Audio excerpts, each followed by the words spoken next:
Ma'am, I told you to leave. This is your last warning. I'm sitting on a public bench. I'm breaking no law, and you know it. Don't argue with me. Hand me your ID, now. I already did. You're detaining me without cause, officer. Stand up. You're under arrest. Remember this moment. Officer Kyle Reed had been patrolling the upscale commercial districts of Chicago for 7 years when he made the decision that would implode his life, humiliate his department, and cost the taxpayers of Chicago $6.5 million. He was 29 years old, a man who carried himself with the swagger of someone who believed the badge on his chest granted him immunity from consequence. He walked with a heavy stride, his thumbs often hooked into his tactical vest eyes, scanning not for safety, but for submission.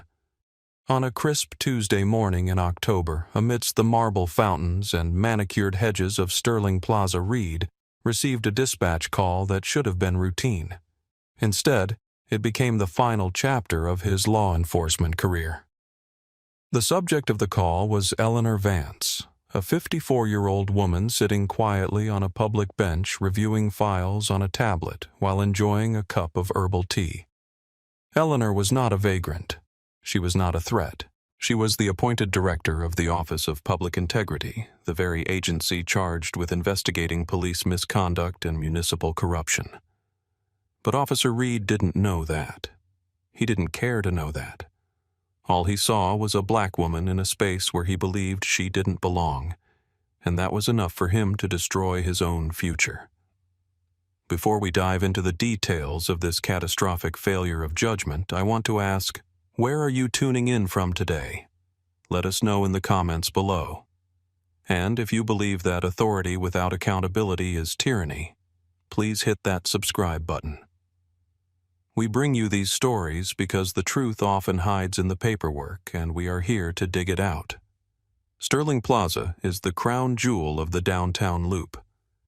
It is an open-air sanctuary of commerce flanked by glass skyscrapers and high-end retail boutiques that sell handbags costing more than most people's cars. It is a place designed for the wealthy, for the tourists, for the power players of the city to eat their artisanal salads and make deals. It was 11:30 a.m. The autumn sun was bright but not warm, casting long shadows across the granite pavers. Eleanor Vance had chosen a bench near the central fountain. She was dressed in a tailored navy wool coat, a silk scarf, and leather boots that spoke of quality and restraint. She had been the director of the Office of Public Integrity for 3 years, a position she had earned after 2 decades as a federal prosecutor. She was a woman of immense intellect and even greater patience, known in the halls of City Hall as the scalpel, for her ability to surgically remove corruption without killing the host. That Tuesday, she had slipped out of her office for an hour of quiet. She was reviewing a sensitive dossier regarding kickbacks in the sanitation department. She needed fresh air. She needed clarity. She sat with her posture perfect, her reading glasses perched on her nose, scrolling through PDFs on her tablet. She bothered no one. She spoke to no one. But in the ecosystem of Sterling Plaza, her presence was being monitored with hostile intent. To the casual observer, the plaza was peaceful. Businessmen in gray suits ate sandwiches. Tourists took selfies by the bronze lion statues. But inside Velour and Hyde, a luxury leather goods store directly facing Eleanor's bench, Julianne Ford was watching with narrowing eyes. Julianne was 34 years old. The store manager, a woman who prided herself on her ability to spot undesirables before they even crossed the threshold. She had been managing the boutique for 4 years and had cultivated an atmosphere of exclusionary elegance. To Julianne, the plaza outside her window was an extension of her showroom, and she felt a proprietary duty to curate it. She had been watching Eleanor for 20 minutes. In Julianne's worldview, a woman like Eleanor didn't fit the aesthetic of a leisurely lunch in Sterling Plaza. Why wasn't she shopping? Why was she just sitting there? Why did she have a tablet? Was she recording the security shift changes? Was she signaling to accomplices? Julianne's imagination, fueled by years of unexamined prejudice, began to spin a narrative of criminal intent. A black woman sitting alone wasn't a citizen enjoying public space. She was a suspect loitering with intent. Julianne paced behind the glass display of $2,000 clutches, her irritation growing into a self-righteous panic. She justified her bias as vigilance. "We can't have people just hanging around," she muttered to her assistant, a young woman who looked confused but dared not disagree. "It makes the paying customers nervous." In reality, no customer had even glanced at Eleanor. The only person nervous was Julianne, whose discomfort with black presence in her space was an itch she couldn't scratch. After watching for another 10 minutes, Julianne decided she had seen enough. She didn't walk out to ask Eleanor if she needed anything. She didn't call Plaza security. She went straight to the nuclear option. She picked up the phone and dialed the police non-emergency line, her voice dropping into a practiced tone of distressed concern. "Yes, this is the manager at Velour and Hyde in Sterling Plaza. I need an officer dispatched immediately. There's a woman outside who has been loitering for nearly an hour. She's casing the store. I've seen her taking photos of our security cameras, and she's refusing to leave." The dispatcher asked if the woman was aggressive. "She's exhibiting suspicious behavior." Julianne lied, her voice trembling with fake anxiety. "My customers are afraid to enter the shop. Please send someone before something happens." The die was cast. A lie born of bias was now traveling through the radio waves, seeking a weapon to enforce it. That weapon was Officer Kyle Reed. When the call came through, Reed was only 3 blocks away, idling in his cruiser and scrolling through his phone. He perked up at the code for a suspicious person, loitering. Reed had been with the department for 7 years, and in that time, he had curated a personnel file that read like a warning label the city had forgotten to read. 14 complaints. 14 citizens who had formally gone on record to say that Officer Reed was aggressive, rude, discriminatory, or prone to using force where none was needed. He was a disciple of the broken windows theory of policing, but he applied it with a sledgehammer. He believed that order was maintained not through community trust, but through the immediate and overwhelming assertion of dominance. He had a reputation in the precinct locker room as a go-getter, a euphemism used by older officers to describe someone who generated stats, but also generated lawsuits. Of his 14 complaints, 12 had been dismissed as unfounded or exonerated by an internal review system that was designed to protect the badge rather than the public. The other 2 had resulted in a single day of suspension and a mandatory seminar on cultural sensitivity, which Reed had spent looking at his watch. He viewed the complaints not as feedback, but as battle scars, proof that he was doing the job that soft civilians didn't understand. His supervisors knew he was a liability. The sergeant had noted in his last 2 performance reviews that Reed struggled with de-escalation and needed to improve community interactions. But in a department short on manpower and high on crime stats, a warm body in a uniform was better than a vacancy. So Reed remained on the street, his authority unchecked, his bias validated by the silence of his superiors. When he heard the dispatcher describe a suspicious female refusing to leave, his mind immediately painted a picture. He didn't see a director of ethics. He saw a nuisance. He saw someone defying the social order. He saw an opportunity to flex. "Show me en route," Reed said into his radio, throwing the cruiser into gear. He didn't know he was driving toward a cliff. Reed pulled his cruiser up onto the curb of Sterling Plaza tires, crunching over the decorative brickwork. He parked aggressively, blocking the pedestrian path, a visual announcement that he had arrived. He stepped out of the vehicle, adjusting his belt, and scanned the area. It was lunch hour. There were dozens of people sitting on benches. 2 white men in suits were laughing loudly on a bench 10 feet away. A group of teenagers was skateboarding near the fountain. A young mother was feeding her child on the grass. Reed ignored them all. His eyes locked instantly on Eleanor Vance. She matched the description: black female, blue coat, sitting alone. In Reed's mind, the investigation was already over. The manager had called, which meant the woman was a problem. His job was simply to remove the problem. He didn't pause to observe. He didn't watch her behavior. He walked directly toward her, cutting a line through the crowd, his face set in a scowl intended to intimidate. Eleanor was deep in a paragraph about misappropriated pension funds when a shadow fell across her screen. She didn't jump. She didn't look startled. She finished the sentence she was reading, then slowly raised her head. She saw Officer Reed standing 3 feet away, his hand resting near his holster, his stance wide and aggressive. "Can I help you, officer?" Eleanor asked, her voice calm, modulated the voice of a woman who had cross-examined murderers and negotiated with mayors. Reed didn't like her tone. It was too steady, too confident. It wasn't the tone of someone who knew their place. "We got a call about loitering," Reed barked loud enough for the nearby tables to hear. "You need to move along." Eleanor took a sip of her tea, her eyes never leaving his face. "Loitering," she repeated. "I'm sitting on a public bench in a public plaza during my lunch hour. I'm not loitering. I'm resting." Reed took a step closer, invading her personal space. "The manager of the store over there says you're casing the place, says you're making people uncomfortable. So you can either leave voluntarily, or I can help you leave. Your choice." Eleanor glanced at the boutique, seeing Julianne Ford hovering in the window phone in hand. She looked back at Reed. "Officer, I haven't looked at that store. I am reading a document. I have every right to be here, just like those gentlemen over there." She gestured to the white men in suits. "Did you ask them to move?" Reed's face flushed. He wasn't used to pushback. He was used to fear. "I'm not talking to them. I'm talking to you. This is private property managed by the Plaza, and you've been asked to leave."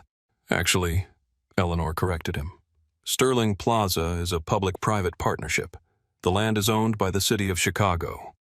The maintenance is private, but the access is public. It is a First Amendment protected space. I suggest you check your municipal code, specifically Title 10, Chapter 8. This was the moment Reed should have walked away.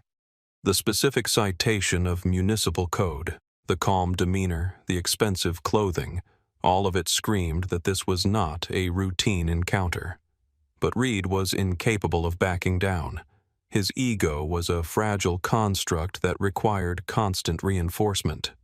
To retreat now in front of the gathering crowd of onlookers would be a defeat. "I don't need a law lesson from you," Reed snapped. "I need ID, now." Eleanor sighed, a sound of profound disappointment. She reached for her handbag. "I am going to reach into my bag to get my identification," she narrated, ensuring the witnesses heard her. "I am doing exactly what you asked." Reed tensed his hand, twitching on his belt. Eleanor pulled out a slim leather wallet. She didn't pull out a driver's license. She pulled out her City of Chicago credentials, a heavy card with the city seal, a gold chip, and the bold words, "Office of Public Integrity, Director." She held it up. "My name is Eleanor Vance. I am a city official, and you are making a very expensive mistake." Reed looked at the ID. He saw the seal. He saw the title. But his brain, wired for confirmation bias, rejected the data. A black woman loitering on a bench couldn't be a city director. It was impossible. The ID had to be fake. He had seen fake IDs before, usually on teenagers trying to buy beer. This was just a high-quality forgery. "Nice try," Reed scoffed, snatching the ID from her hand. "You think I'm stupid? You can buy these online." Eleanor's eyes went cold. "Officer, that is a government-issued credential. If you run my name, you will see that I report directly to the mayor's office." "Stand up," Reed commanded, dropping the ID into his pocket. "You're under arrest." "For what crime?" Eleanor asked, remaining seated. "For failure to obey a lawful order, for trespassing, and for presenting a false government document." The crowd had grown significantly. Tourists were holding up phones. A young man in a hoodie was live streaming. "She showed you her ID," someone shouted. "She didn't do anything," another voice cried out. Reed ignored them. He grabbed Eleanor's arm. "I said stand up." He yanked her to her feet with unnecessary force, spinning her around. Eleanor did not resist physically. She knew that any movement could be interpreted as aggression. She allowed herself to be manhandled, her arm twisted behind her back. "I am complying," she said loudly, her voice projecting to the cameras. "I am not resisting. Officer, you are hurting my shoulder. I have a prior injury." "Stop resisting then," Reed yelled, reciting the script he used to justify force. He slapped the handcuffs on her wrists, cinching them tight, punishingly tight. He shoved her forward, causing her to stumble. Eleanor regained her balance, her face a mask of steely resolve. "Officer," she said, her voice dropping to a terrifyingly calm register. "I want you to remember this moment. I want you to remember that I offered you my credentials, and you chose to ignore them, because this is the moment your career ended." Reed laughed, a short, sharp bark of dismissal. Yeah, tell it to the judge." He marched her through the plaza, past the gawking lunch crowd, past Julianne Ford, who was watching with a smug smile of satisfaction, and toward his patrol car. He shoved Eleanor into the back seat, the hard plastic uncushioned and unforgiving. He slammed the door, sealing her in. As he walked around to the driver's side, he felt a surge of adrenaline. He had cleaned up the street. He had shown the crowd who was in charge. He felt powerful. He had no idea that the woman in his back seat was already drafting the subpoena list in her head. The drive to the precinct was a 12-minute journey through the heart of the city. Eleanor sat in the back, her wrists burning from the tight metal, her shoulder throbbing. She closed her eyes and began to breathe rhythmically, controlling her heart rate. She was not a victim. She was a prosecutor gathering evidence. She memorized the time, 11:48 a.m. She memorized the route. She memorized Reed's badge number, which she had glimpsed on his chest, number 4922. She listened to him talking on his radio. "One female in custody. Loitering, resisting possession of forged documents." She didn't say a word. She knew that anything she said would be twisted. Silence was her shield. Reed glanced at her in the rearview mirror. He was unnerved by her silence. Usually people screamed. They cried. They begged. They cursed. Eleanor just stared out the window, her expression unreadable. "You know," Reed said, trying to provoke a reaction, "if you'd just listened, you could be finishing your lunch right now. You brought this on yourself." Eleanor didn't blink. She didn't turn her head. She treated his words like background noise, irrelevant static. Reed turned up the radio, drowning out the quiet that was starting to feel oppressive. He pulled into the underground garage of the 1st District precinct, the tires squealing on the concrete. This was his house. He felt safe here. He parked the car and hauled Eleanor out, marching her toward the intake elevator. "Let's go. Don't trip," he sneered. They rode the elevator up to the booking floor. The doors opened, and Reed pushed her out into the bustling, chaotic energy of the precinct. Telephones were ringing, officers were typing reports, a drunk man was singing in a holding cell. At the high desk sat Watch Commander Reynolds, a 58-year-old veteran with gray hair and a face etched with the exhaustion of 30 years on the job. Reynolds was a good cop, a man who tried to hold the line in a department that was fraying at the edges. He was currently stressed because the Office of Public Integrity was conducting a surprise audit of the district's disciplinary files, and the auditors had been tearing the place apart for 3 days. Reed walked Eleanor up to the desk chest, puffed out. "Got a good one, Sarge," Reed announced. "Refused to leave Sterling Plaza. Manager called it in, claimed she was casing the store. Then she tried to pass off some fake City Hall ID. Reynolds didn't look up immediately. He was signing a form. "Did she now?" he muttered. "Let's see the ID." Reed reached into his pocket and tossed Eleanor's credentials onto the high counter. The heavy plastic clattered against the wood. Reynolds finished his signature, put down his pen, and picked up the ID. He looked at it. He adjusted his glasses. He looked at it again. The color drained from Reynolds' face so fast it looked like he had been shot. His hands started to shake. He looked up at Eleanor, who was standing there in handcuffs. Her coat ruffled her eyes, drilling into his soul. Reynolds knew Eleanor Vance. He had sat across from her in hearings. He had been grilled by her on policy failures. He knew that she was the single most powerful oversight official in the city, a woman with the authority to recommend the firing of the chief of police. And she was standing in his booking area, handcuffed by an officer who had 14 complaints in his file. "Reed," Reynolds whispered, his voice strangulated by sheer terror. "Do you know who this is?" Reed looked confused. "Yeah, some lady with a fake badge." Reynolds slammed his hand on the desk, a sound like a gunshot that silenced the entire room. "This is Director Eleanor Vance, the director of the Office of Public Integrity. She is the one auditing this damn precinct right now." Reed's smirk vanished. His mouth opened, but no sound came out. He looked at the ID, then at Eleanor, then back at Reynolds. The realization hit him like a physical blow to the gut. The air left his lungs. "Get those cuffs off her!" Reynolds roared, coming around the desk. "Now get them off her right now!" Reed fumbled for his keys, his hands trembling so violently he dropped them. Reynolds shoved him aside, snatched the keys from the floor, and unlocked the handcuffs himself. "Director Vance," Reynolds stammered. I don't know what to say. I am so incredibly sorry. This is a misunderstanding." Eleanor rubbed her wrists, looking at the deep red indentations left by the metal. She took a slow breath, composing herself.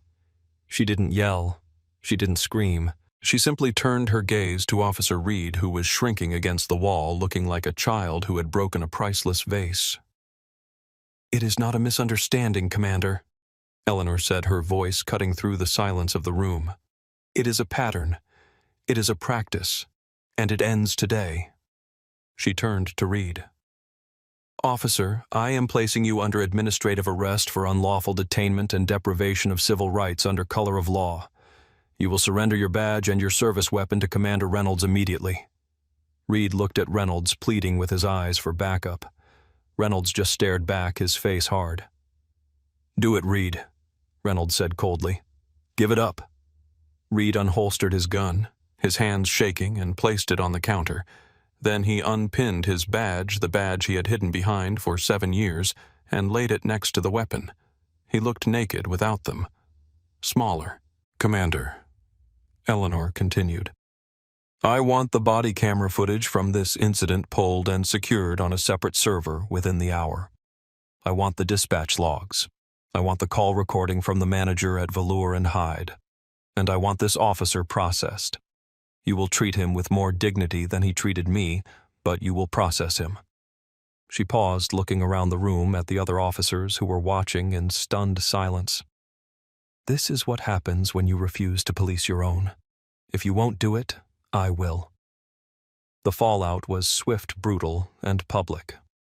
The video of the arrest captured by the teenager in the Plaza hit the internet before Eleanor had even left the station. By the evening news, it was the lead story in the country. Chicago City Director arrested for eating lunch. The optics were indefensible. The mayor, furious and embarrassed, held a press conference the next morning, apologizing to Eleanor and promising a scorched earth investigation. But Eleanor didn't need promises. She had the law. Officer Kyle Reed was fired 4 weeks later. The internal investigation, led by Eleanor's own deputy to avoid conflict of interest, was merciless. It uncovered not just the 14 prior complaints, but a pattern of falsifying reports to justify stops. Reed was decertified by the state board, meaning he could never work as a police officer in Illinois again. He lost his pension. He lost his career. At 29, he was a pariah, his name permanently attached to a textbook example of racial profiling. Julianne Ford fared no better. The corporate headquarters of Velour and Hyde, facing a massive boycott and social media firestorm, fired her the day after the incident. They released a statement condemning her actions and announcing a donation to civil rights organizations, but the brand was tarnished. Julianne, who had called the police to protect her store's image, had single-handedly destroyed it. The lawsuit Eleanor filed against the city was settled for $6.5 million. It was one of the largest individual settlements for a wrongful arrest in the city's history. But for Eleanor, the money was secondary. She used her leverage to force a consent decree that mandated independent oversight for all suspicious person stops and required that officers verify credentials before making arrests of municipal employees. Yet, as the dust settled, there was no triumphant music. 6 months later, Eleanor sat on a bench in a different park. She was still the director. She had won. But she was tired. She watched a young black girl reading a book on a swing set, and she felt a heavy ache in her chest. The settlement didn't change the fact that for 20 minutes her decades of service, her education, her title, and her humanity had been erased by a man who saw only her skin color. It didn't change the fear she had felt in the back of that car. It didn't change the reality that if she hadn't been the director, if she had been a teacher or a nurse or a mother without a title, she might still be in a cell charged with crimes she didn't commit. Justice was served. Yes. But justice is a remedy, not a cure.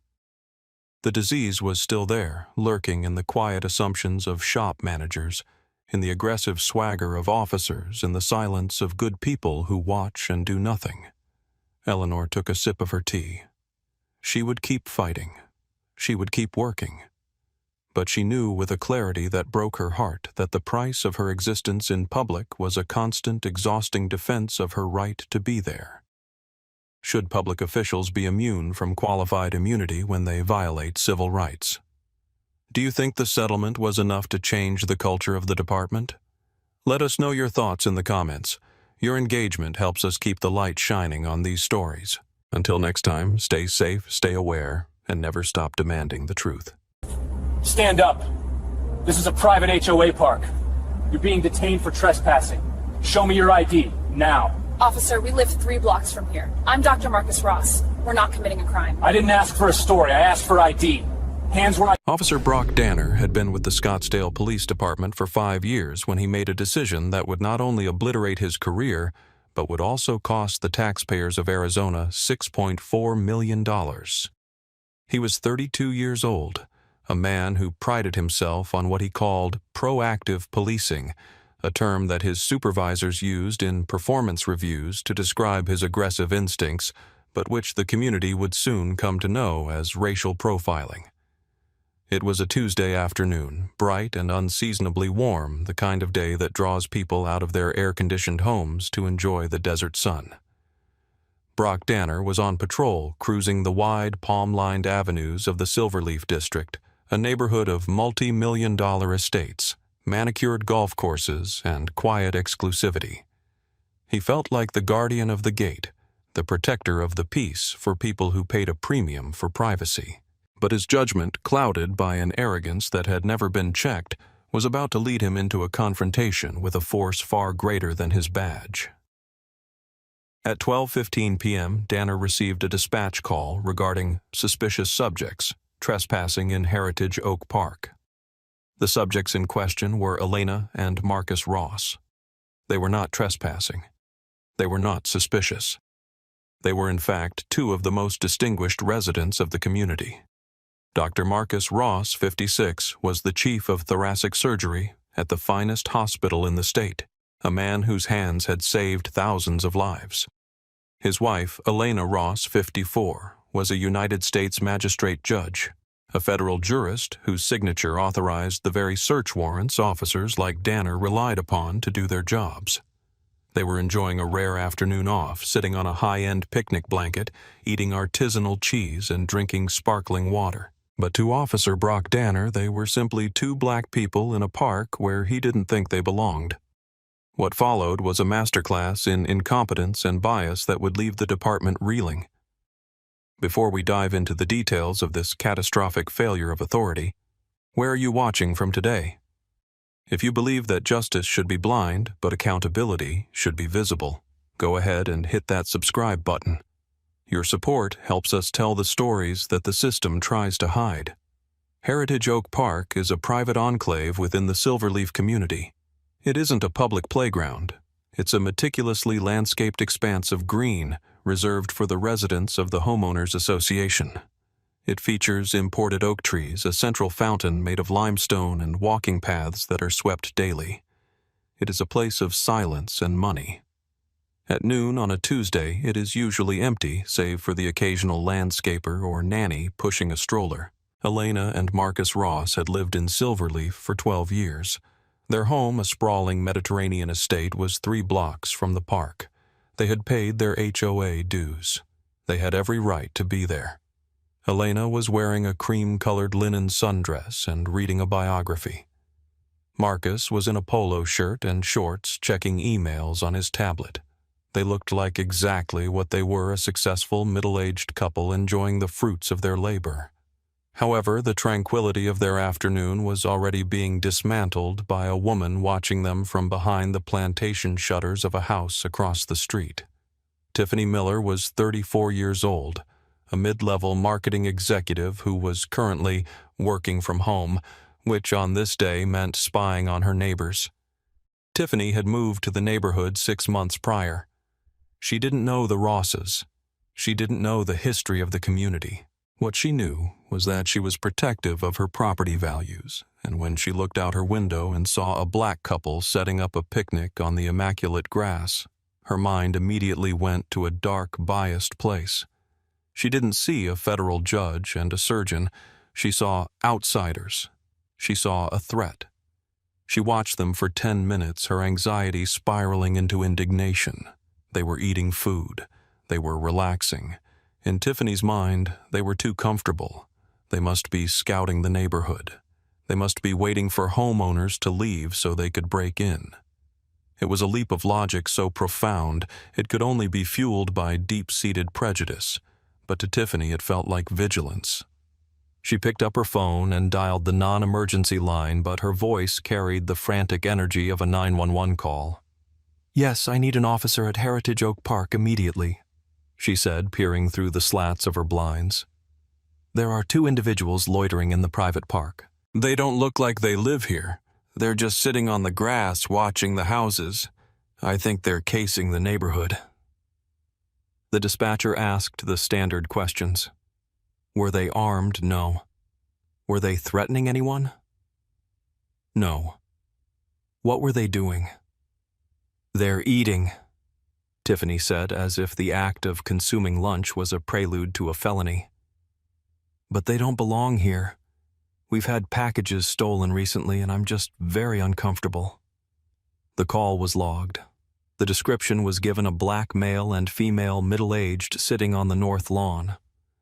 Officer Brock Danner, patrolling 2 miles away, took the call. "I'm en route," he said. He didn't hear people eating lunch. He heard suspects casing houses. He heard outsiders. And his mind, much like Tiffany Miller's, began to write the report before he even turned his steering wheel. Officer Danner had a reputation in the precinct, though not the one he thought he had. He viewed himself as a hard charger, a policeman's policeman. His colleagues viewed him as a liability waiting to happen. In his 5 years, Danner had accumulated 9 citizen complaints. Most were for rudeness or unprofessional conduct. 2 were for bias-based policing. Both had been dismissed by Internal Affairs as unfounded due to a lack of video evidence or independent witnesses. This lack of accountability had emboldened him. He believed he had a 6th sense for crime, a gut instinct that was never wrong. He didn't know that his gut was actually just a collection of stereotypes wrapped in a badge. As he drove toward Heritage Oak Park, he visualized the encounter. He would roll up hard. He would dominate the scene. He would identify these trespassers, run them for warrants, and escort them out of his district. He pulled his cruiser up to the curb of the park at 12:23 p.m., mounting the sidewalk slightly with his front tire, a tactic designed to intimidate. He stepped out of the vehicle, adjusting his utility belt, his sunglasses hiding his eyes, his hand resting near his holster. He walked across the grass with a long, aggressive stride, heading straight for the couple on the blanket. Elena Ross looked up from her book as the shadow of the officer fell over them. She squinted against the sun, expecting perhaps a polite wave or a generic, "Good afternoon." Instead, she saw Officer Danner standing 6 feet away, legs spread in a tactical stance looming over them. "What are you folks doing here?" Danner asked. It wasn't a greeting, it was an accusation. His voice was loud, cutting through the quiet chirping of the birds.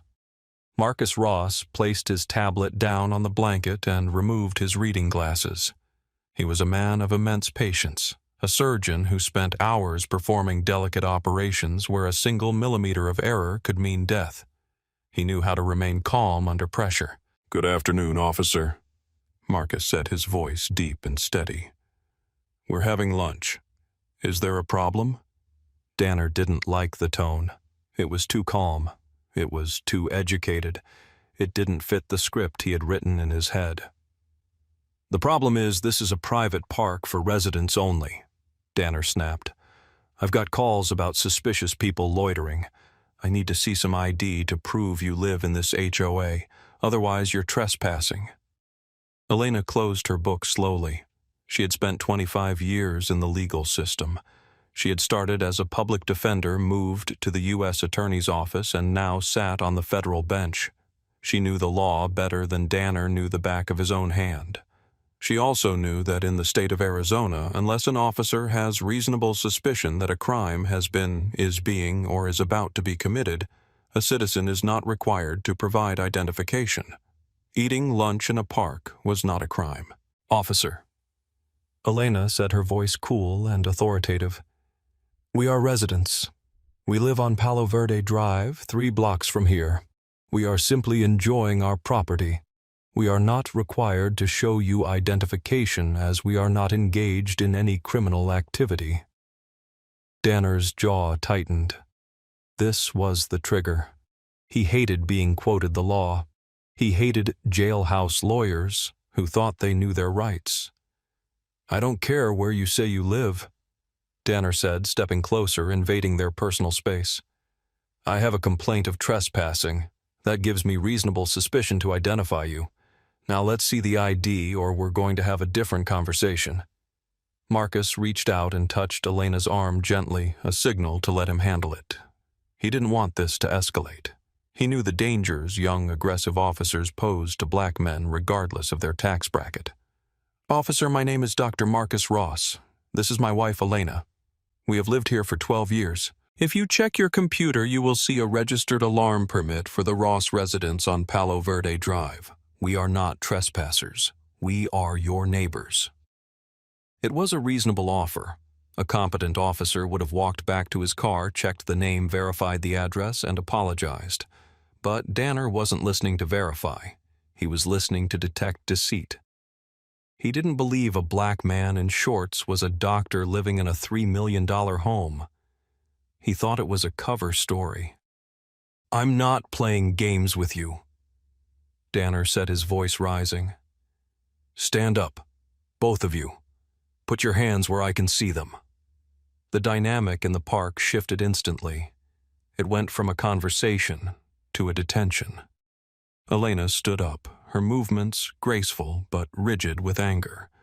Marcus stood beside her, his hands raised slightly to show they were empty. "This is a mistake, officer," Elena said, her eyes locking onto Danner's sunglasses. "A very expensive mistake. I am advising you right now that you do not have probable cause for this detention.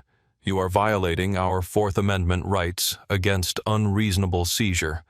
I am asking you to call your supervisor immediately." Danner laughed. It was a short, sharp bark of a laugh. "You want a supervisor? You can talk to one at the station. You're detained for trespassing and failure to identify." He reached for his handcuffs. Elena's heart hammered against her ribs, not from fear, but from a profound, burning fury. "Officer," she said, dropping the bomb she had hoped she wouldn't have to use. "I am a United States magistrate judge. My credentials are in my tote bag. If you touch me, if you put those handcuffs on me without cause, you are arresting a federal judicial officer. Do you understand what that means?" Danner paused for a fraction of a second. A smarter man would have paused longer. A smarter man would have asked to see the credentials. But Danner was deep in the tunnel vision of his own bias. He looked at Elena, a black woman in a sundress, and he simply could not reconcile her appearance with the authority she claimed. "Yeah, and I'm the police commissioner," Danner sneered. "I've heard it all before. Fake badges, fake titles. You people always have a story." The phrase, "you people," hung in the air, heavy and toxic. Elena went silent. There was nothing left to say. She knew that any further words would be twisted into resisting. She shifted her focus to witnessing. She memorized his nameplate, B. Danner. She memorized the time. She memorized the sneer on his face. "Turn around," Danner commanded. He grabbed Marcus's wrist first. He twisted the doctor's arm behind his back with unnecessary force, leveraging the shoulder joint. Marcus winced but remained silent, staring straight ahead. "Marcus Ross, you're under arrest," Danner announced. He ratcheted the cuffs too tight. Then he turned to Elena. He grabbed her arm, his fingers digging into her bicep. He spun her around. "You too, Judge," he mocked. He cuffed her hands behind her back. The metal bit into her wrists. The click of the handcuffs echoed in the quiet park. By now, a few other neighbors had come out. A man walking a golden retriever stopped on the sidewalk, phone raised, recording. A gardener paused his leaf blower to watch. They saw two impeccably dressed middle-aged neighbors being treated like violent felons by a young officer who looked like he was hunting sport. "You are making a grave error," Marcus said quietly as Danner shoved him toward the patrol car. "I am the chief of surgery at St. Joseph's. I have patients waiting." Danner ignored him. He opened the back door of the cruiser and pushed Marcus inside. He then grabbed Elena by the elbow and marched her to the other side. As he pushed her head down to get her into the vehicle, Elena looked him dead in the eye. "Officer Danner," she said, her voice calm and terrifyingly final. "My badge number is USMJ 402. Remember that when you are explaining this to the FBI." Danner slammed the door in her face. He walked around to the driver's seat, adrenaline pumping, feeling the rush of a good bust. He sat down, radioed dispatch. "One adult male, one adult female in custody, trespassing, uncooperative, en route to District 4. He put the car in drive and pulled away, leaving the picnic blanket, the expensive cheese, and the open book lying on the grass as evidence of the crime that never happened. The drive to the District 4 station took 20 minutes. It was a silent ride. In the back seat, Elena and Marcus leaned against each other as best they could in the cramped plastic cage. They didn't speak. They didn't have to. They had been married for 30 years. They communicated in looks and breaths. Elena was already drafting the federal complaint in her mind. She was organizing the sequence of events, the lack of probable cause, the excessive force, the failure to investigate. She wasn't just a victim anymore. She was a judge, building a case. Danner in the front seat hummed along to the radio, oblivious to the fact that the two people in his back seat had the power to dismantle his entire existence. When they arrived at the precinct, Danner pulled into the sally port. He hauled them out of the car, parading them through the back entrance toward the booking desk. The station was busy. Officers were typing reports, phones were ringing. Danner walked his callers up to the high desk where the watch commander sat. Sergeant Thomas Miller, no relation to the caller, was 58 years old, a veteran of the force with 30 years on the job. He was tired, cynical, but fair. He looked up over his reading glasses as Danner approached. "What do you got, Danner?" Miller asked, rubbing his temples. "Trespassing Sarge," Danner said, puffing his chest out. "Found 'em in Heritage Oak. Refused ID. Claimed they lived there but couldn't prove it. Gave me a hard time." Miller looked at the suspects. He saw a man in a polo shirt who looked like he belonged on a golf course and a woman in a linen dress who looked familiar. Miller squinted. He leaned forward. He looked at Elena Ross. He looked at her face, her poise, the way she held her head high despite the handcuffs.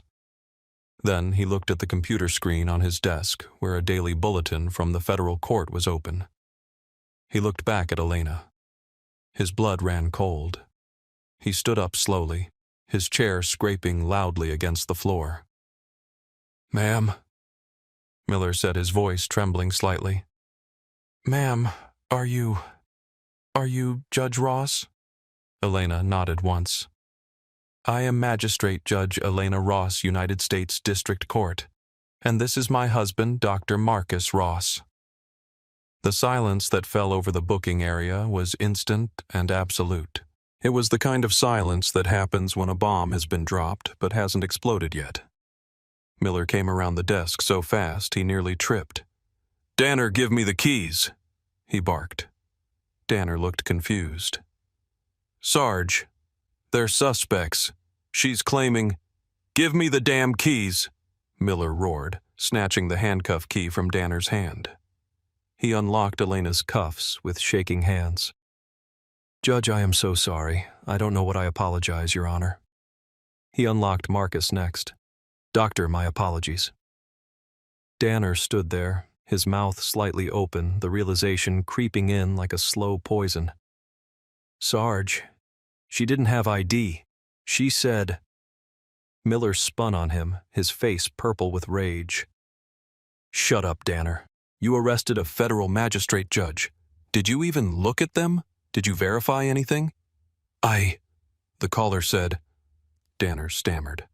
"I don't care what the caller said," Miller yelled. "You put handcuffs on a federal judge and the chief of surgery. Do you have any idea what you've just done?" Elena rubbed her wrists. There were red, angry welts where the metal had dug in. She looked at Danner not with anger but with pity. "Officer Danner," she said, her voice carrying through the silent room. I told you who I was. I told you where I lived. You chose not to believe me because of what I look like. You chose to humiliate us rather than do your job." She turned to Sergeant Miller. "I want his badge number. I want the body camera footage preserved immediately, and I want to speak to the chief of police. Now." Miller nodded vigorously. "Yes, Your Honor. Right away, Your Honor." "Danner, get in the captain's office. Don't touch anything. Don't talk to anyone. Just sit there and pray." Danner walked toward the office, his legs feeling like lead. He looked back once. The judge was already on the phone, and the doctor was examining his own wrist with a clinical eye. Danner knew in that moment that his life as a police officer was over.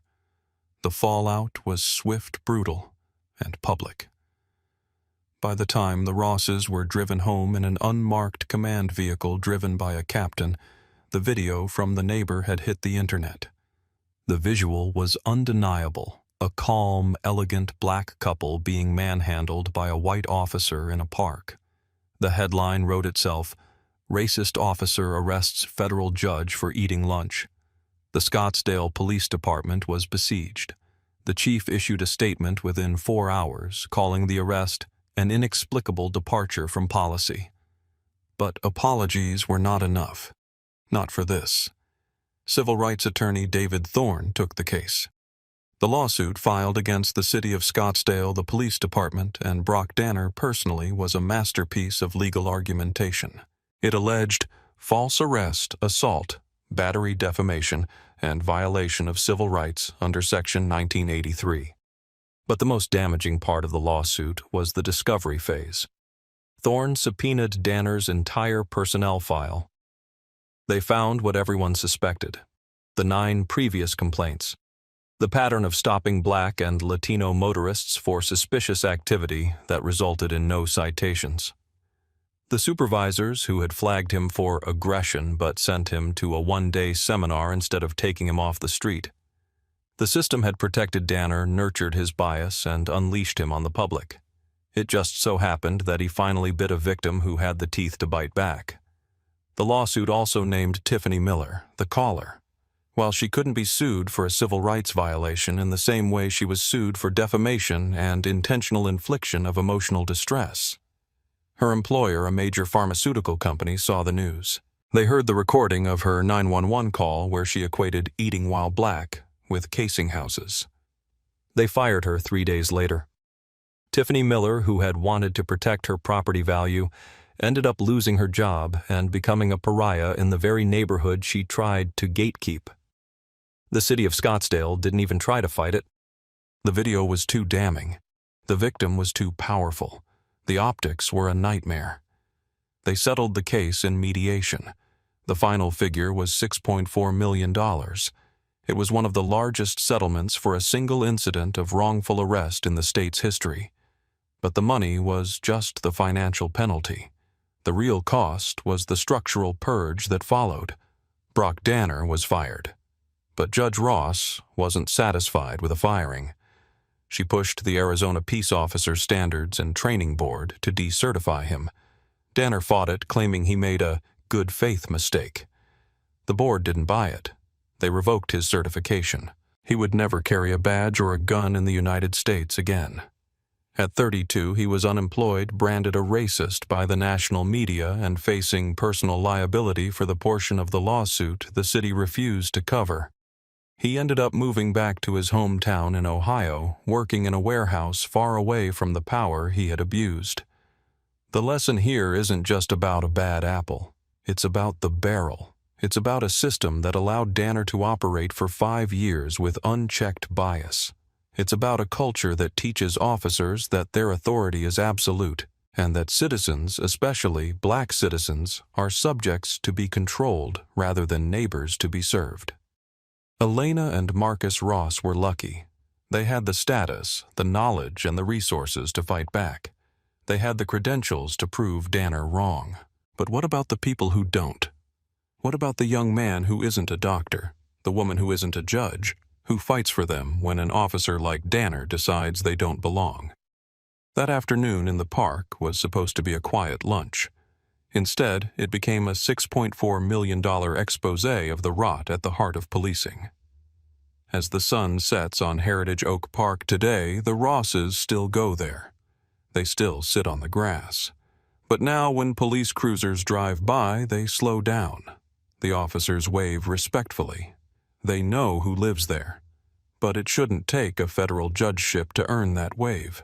It shouldn't take a lawsuit to earn basic human dignity. We have to ask ourselves how many Brock Danners are still out there patrolling your streets waiting for a call from a Tiffany Miller. And what are we going to do to stop them before the next settlement is paid in blood instead of dollars? Do you think police departments should be required to carry personal liability insurance for officers with a history of bias complaints? Or should the taxpayers continue to foot the bill for racism? Drop your thoughts in the comments below. And if this story made you think, if it made you angry, share it. Because the only way we change the system is by shining a light on it, one story at a time. Thanks for watching and stay safe out there.